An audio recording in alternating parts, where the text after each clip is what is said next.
Welcome back on this Easter weekend. We're really glad you're able to join us here today on Good Friday as we reflect around the cross.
In the upper room on Thursday night, Simon Peter asked him, "Lord, where are you going?" Jesus replied, "Where I'm going you cannot follow." He was going to do what we could not do for ourselves, to be the perfect sacrifice, to pay for our sin. As John said, "Behold, the Lamb of God who takes away the sin of the world." Jesus was going to a cross, and today we're gathering around that cross to stop and to watch and to stand in reverence and awe as God's plan to save us is played out.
Matthew chapter 27.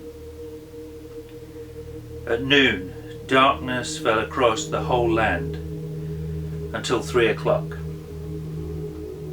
At about 3 o'clock, Jesus called out in a loud voice, "Eli, Eli, lama sabachthani," which means, my God, why have you forsaken me?" Some of the bystanders misunderstood. They thought he was calling for the prophet Elijah. One of them ran and filled a sponge with wine vinegar, holding it up to him on a reed so that he could drink.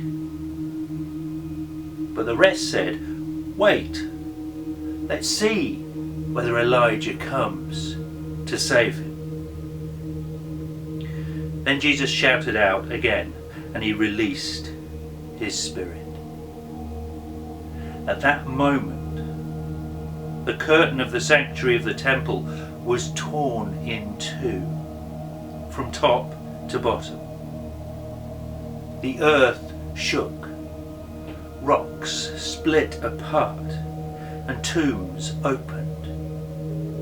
The bodies of many godly men and women who had died were raised from the dead. They left the cemetery after Jesus' resurrection. They went into the holy city of Jerusalem and appeared to many people. The Roman officer and the other soldiers at the crucifixion were terrified by the earthquake and all that had happened. They said, "This man truly was the Son of God." And many women who had come from Galilee with Jesus to care for him were watching from a distance. Among them were Mary Magdalene, Mary, the mother of James and Joseph, and the mother of James and John, the sons of Zebedee.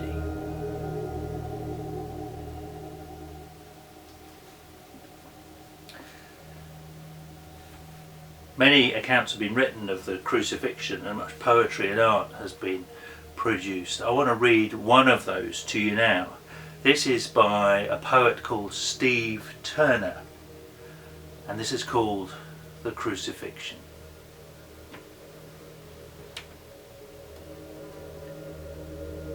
You were one with the Father, and then the Father turned his back on you.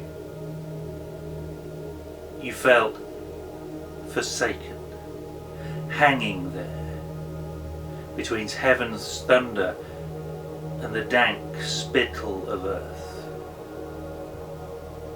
For that moment, you belonged nowhere. You were love, cut off from love, truth, nailed down by lies. You must have wanted to explode, to disintegrate, to disappear into a void, but that was forbidden, and that was the test. Your blood burst through your skin and ran down like sweat. Your sweat ran cold and drained into your heart. The universe caught hold of your pain. The sun went blind with grief. The earth shivered in shock. History was torn in two. And I stood at a distance, my collar turned up, like a murderer witnessing a wrongful arrest. Those last lines remind us this was literally a wrongful arrest. The punishment that was mine fell on him. And this is the power of the cross for us. Christ becoming sin for us, taking the blame, bearing the wrath. We stand forgiven at the cross. Maybe you'd like to pause now and listen to some music that speaks about that. You can click on the link, or if you're a church member, you'll find links in your email.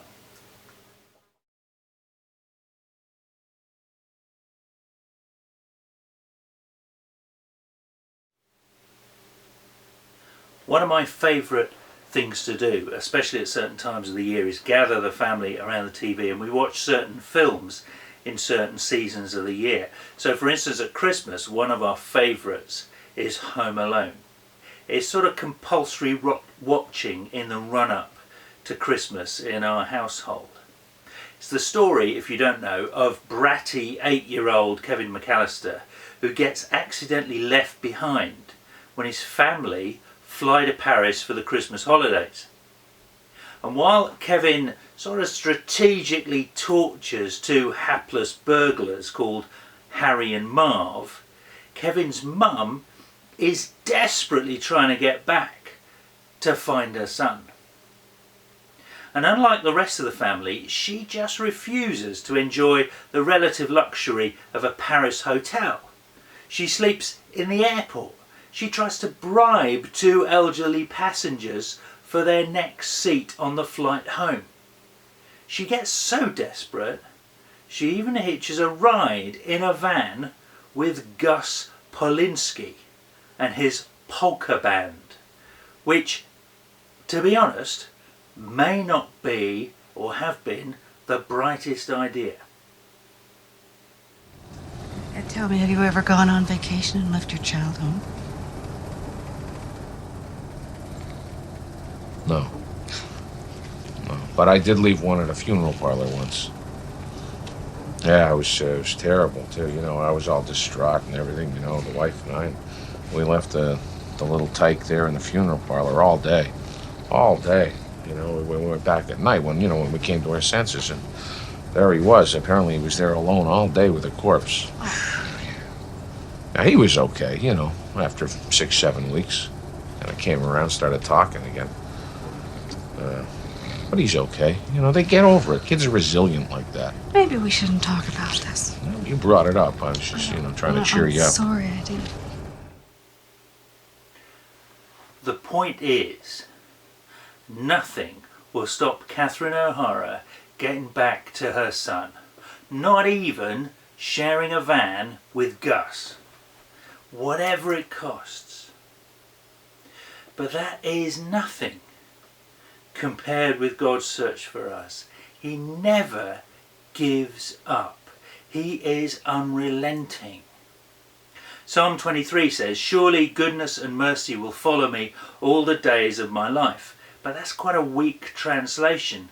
The word follow in Hebrew is better translated pursue. He pursues us.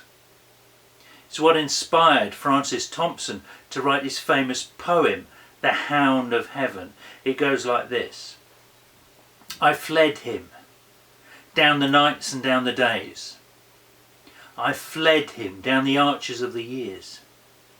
I fled him down the labyrinthine ways of my own mind and in the midst of tears. I hid from him and under running laughter. Up vistaed hopes I sped, and shot, precipitated, adown titanic glooms of chasmed fears. From those strong feet that followed after, but with unhurried chase, an unperturbed pace, deliberate speed, majestic instancy. Thompson discovered that God's love is relentless. It is unstoppable in his desire to reunite with us. King David sang about it. Where can I go from your spirit? Where can I flee from your presence? If I go up to the heavens, you're there. If I make my bed in the depths, you are there. Psalm 139. Jesus told parables about it. Stories to illustrate that God is unstoppable in his pursuit of us. He talked about shepherds leaving 99 safe sheep to go after one errant one. He talked about a man selling everything he had to own a pearl of great price, about a woman scouring the house for the lost coin. So maybe we shouldn't be surprised when the Apostle Paul says this: what then shall we say in response to these things? If God is for us, who can be against us? He who did not spare even his own son, but gave him up for us all. Romans chapter 8 and verse 31. The simple truth at Easter time is this: God is not the celestial policeman waiting to catch you out. He is not the angry, vindictive or indifferent God of your imagination. He is the artist whose beautiful creation has been stolen, and he will pay any ransom to buy it back. He is the king in love with a commoner, and he is willing to give up his throne to be with her. He is the father of a lost, wayward and estranged child who waits every day for his kid to return home, willing to swallow his pride, willing to forgive, and desperate to renew his relationship. That's who God is. And if you don't believe me, it's Good Friday. Look at the cross. Look at what he's willing to do to win you back and to win your heart. He is, quite literally, unstoppable in his desire to be with you.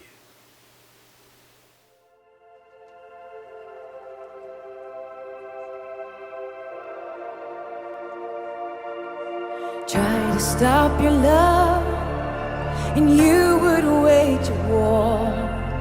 Try to take the very thing you gave your life for, and you would come running, tear down every wall, all the while shouting, my love, you're worth it all.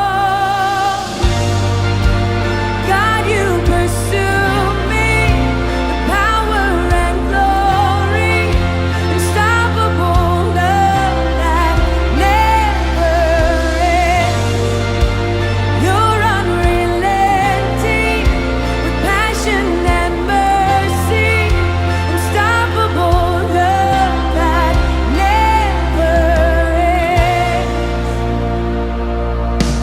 Broke into the silence and sang a song of hope, a melody resounding in the deep of my soul. You have come running, you tore down every wall, all the while shouting, my love, you're worthy of. God, you pursue me with power and glory, unstoppable love that never ends.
It's Good Friday, but there are other opportunities this weekend to celebrate and to remember and to gather, even though we're apart. Let me mention one of those, and that is to say, because it's Good Friday, Winter Shawl's Passion Play is still happening. And this year you can watch it live via a live stream on their Facebook page. So just tune into that. Performances will be at 12 noon and at 3 p.m. this Good Friday. And don't forget too that we're gathering again on Sunday morning to celebrate Easter Day together. We hope you can join us.